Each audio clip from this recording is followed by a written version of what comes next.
It's an infinite loop of explosions. Two people were trapped in the bus of death. One of the passengers is carrying a bomb. When they are blown up, they come back to life. The killer must be stopped to return to reality. It has now been confirmed that the killer must be one of the two, and the oldest of them is the most suspicious, because a suitcase is the perfect place to hide a bomb. But to check the suitcase, the chances of success were almost nil. After a discussion between the two men, they decided to give priority to the aunt's plastic bag. Annie came to her aunt's side with trepidation. She pretended she was having her period. She asks her aunt if she has any toilet paper, but the aunt's expression was stony. She was so serious it was creepy.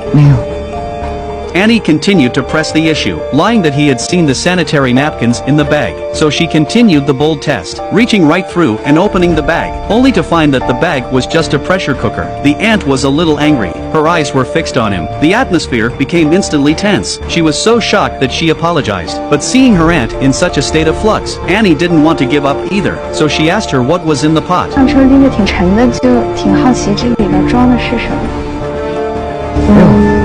Although she was very suspicious, but she didn't ask any more questions. Then she returned to herself. Mike blamed her for being too direct. He said if she was the killer, would she have told us it was a bomb? But Annie thought it was strange. Who carries food out of the house in a pressure cooker? But then she thought about it. They couldn't suspect someone on the basis of that one clue. Mike asked her if she had smelled meat. Annie said she did smell it, but it was a strange smell. She wasn't quite sure what it was. If she was right, it was some spices for a stew. Mike explained that it was probably because they were so nervous, so they looked like murderers to everyone. So they gave the aunt a goody-goody card. That left only the uncle next to them. They decided to take a gamble. When the doors opened at the next stop, they would throw his suitcase down. If it's not him, the time would be 1 minute earlier after the next loop. The woman won't be on the train by then. Then they'll go back to the door and block her. Just don't let her get on. So they went to the door and waited in advance. But at that very moment, the older man gave Annie an unexpected tug. What was he doing? The two of them instantly became nervous. They stared at him blankly. He slowly opened his suitcase, only to find a certificate of his daughter's award inside, and some worn clothes. There was nothing out of the ordinary, so he was a good man. He just saw that Annie was having her period, so he wanted to lend her the sanitary napkins he had brought her. The two men were relieved, but then they were instantly alerted,